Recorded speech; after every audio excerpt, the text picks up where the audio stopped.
وأحلى ما نبدي بيه الفيديو وياكم بالصلاة على محمد وآل محمد. اللهم صل على محمد وآل محمد. السلام عليكم، شلونكم حبايبي؟ شخباركم؟ اليوم الروتين كله حماس وجمال وكلش ممتع. طبعا أول ما قعدت الصبح غسلت وقبل شغلت القرآن بصوت هادئ وجميل على مود الواحد يبدي يومه بطاقة إيجابية، طاقة حلوة، طاقة يعني يكون متفائل ويكون يوم حلو. وحلو إنه نبدي يومنا بسماع القرآن الكريم. فعلى هالجو الحلو والهادئ قلت خلي أقوم أسوي لي ريوق. وطبعا الأولاد هنا نايمين، فحبيت الهدوء وحبيت قعدة الاسترخاء. طبعا أني مو من محبين الريوق حيل، يعني مو حيل أحبه، بس مرات أضغط على نفسي إذا كان عندي شغل أو طلعة أو سفر أخاف أجوع فيصير عندي هبوط. وأعرف إنه الريوق هو وجبة مهمة حيل الباقي الوجبات، بس بعد يعني هو مو صاحبي مو أحبه حيل. وكل شخص عنده وجبة من الوجبات تكون مفضلة، يعني يحب ياكل بيها. طبعا أنا وجبتي المفضلة هو العشاء، فقولوا لي انتو، كتبوا لي بالتعليقات يا هي وجبتكم المفضلة.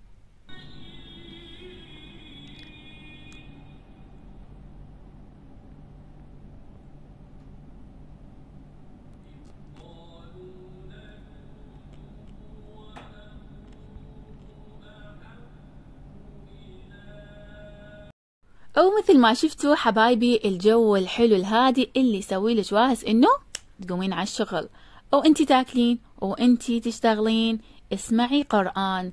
لا تقولين ما اقدر التلفزيون بعيد مو يمي، تقدرين بتليفونك تسمعين، تقدرين اذا عندك سماعة صغيرة تخلينها بنفس المكان اللي انتي تشتغلين بيه، يسوي لك واهس وطاقة مو طبيعية صدقيني.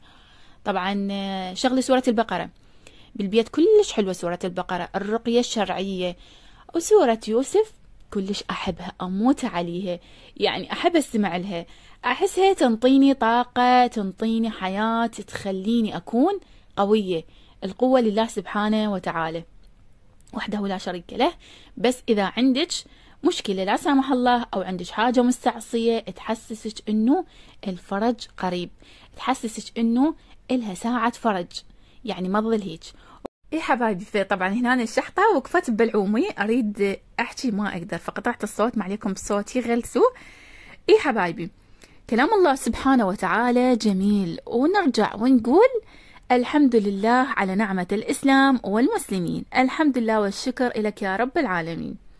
طبعا هنا مثل ما شفتوا قمت على غرفتي، حسيتها وسخة متربة يرادلها همة شوية، سعافتها، مساحة الاخشاب، مساحة الجام، غيرت شوية بالميز. طبعا خليت فروة، والميز ما أحب أخلي هواي أشياء عليه، بس العطورات والمرطب.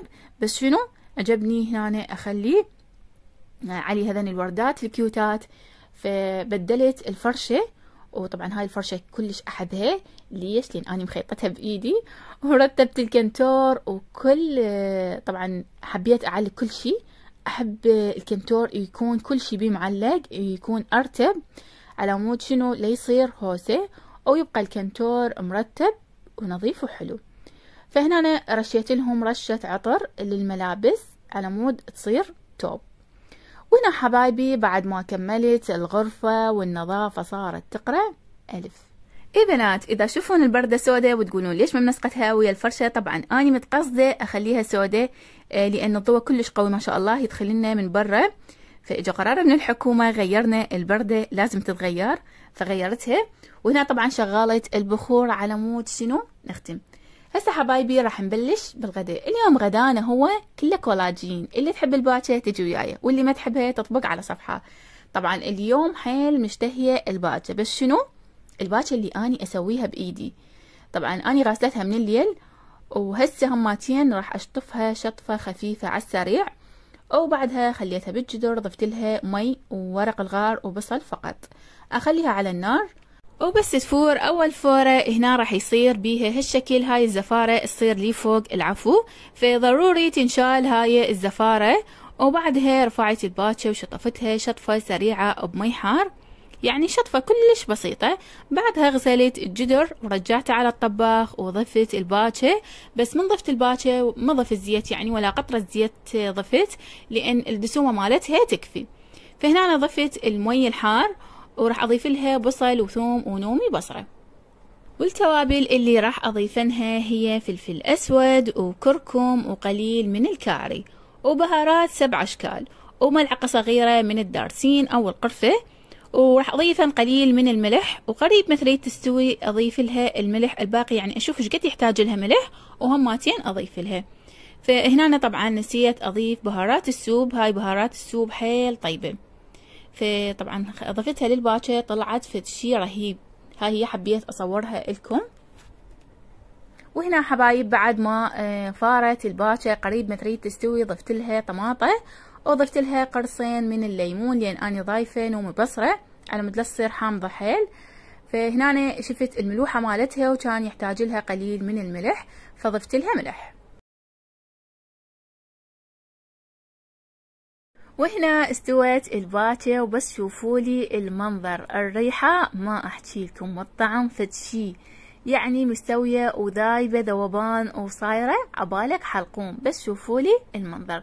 طبعا هنا أنا ما خليت لها ولا قطرة زيت. فحبايبي طبعا أنا نزلت لكم طريقة قبل، طريقة الباكة، بس هذيك الطريقة تختلف عن هاي الطريقة بهواية. وهنا أنا جهزت وياها هذه الخضرة والطرشي والليمون، طبعا ما سويت وياها هواي أشياء، والحمد لله والشكر على هاي النعمة يا رب العالمين. اي بنات، اذا وصلتوا لهنا وبعدكم تشاهدون الفيديو حطوا لي لايك وتعليق حلو مثلكم، واللي اول مرة يمر ويشوف قناتي يشترك ويفعل جرس الاشعارات. بعد الغداء غسلنا مواعين وكملنا، واخذت لي تقريبا ساعة نمت وقعدت سويت هذا التمر والخبز ثواب لمولاتي السيدة رقية عليه السلام، فان شاء الله تنطينا وتنطيكم مراتكم يا رب العالمين. فهنا أنا ضفت تقريبا ملعقتين من الزبد، وبعدها ضفت السمسم بدون مقدار وهي المطحون، وبعدها أضيف التمر أنا فلسته قبل بوقت فراح أقلب بيه شوية تقريبا 5 دقائق.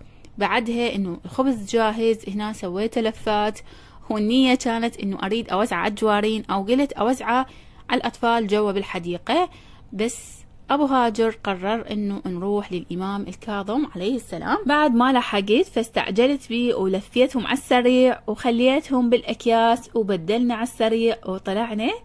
أخذتهم وياي ووزعتهم هناك بالتفتيش، وبعد ما مقسوم إنه أوزعهم هنا وكل شي بالقسمة.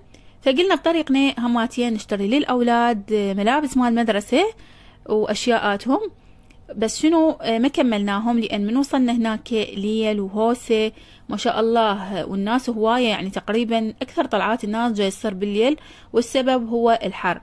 يعني أخذنا كم شغلة تقريبا وقلنا الباقي بعدين. ويا الفيديو للنهاية.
الصبية زينب عمرها 8 سنوات ترتدي ملابس سوداء. مراجعة وحدة إرشاد التائب في باب المراد استلامها.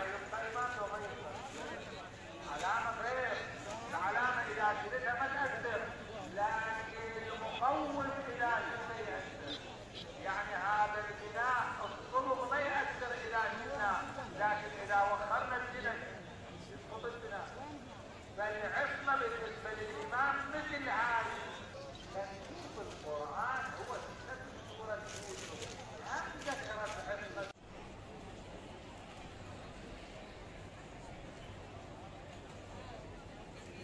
وزرنا ودعينا لكم بالصحة والعافية وقضاء الحوائج، وبعدها أكيد هنا الجوع يقرأ ألف. دورنا مطاعم لقيناها كلها هوسة، فوصينا على كباب، اجتنا مخلمة مال كباب. من الجوع أكيد أكلنا والحمد لله والشكر، ورجعنا للبيت. ولهنا حبايبي أودعكم وأقولكم أتمنى الفيديو نال إعجابكم، وإلى اللقاء. ألتقيكم في فيديوهات جديدة إن شاء الله.